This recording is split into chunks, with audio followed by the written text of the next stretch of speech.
संत हे जन्मले सावर गावात, असे महान संत हे आले भोगरवाडी गावात. उजेड उजेड उजेड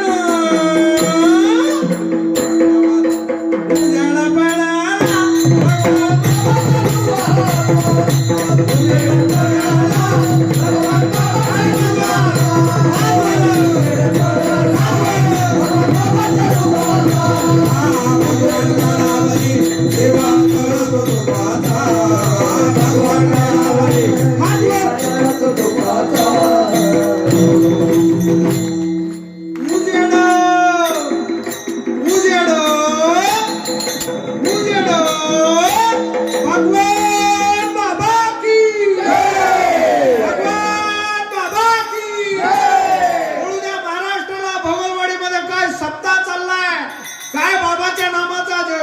पडाला एकदा मोठ्यानं भगवान बाबा की उजेड पडाला भगवान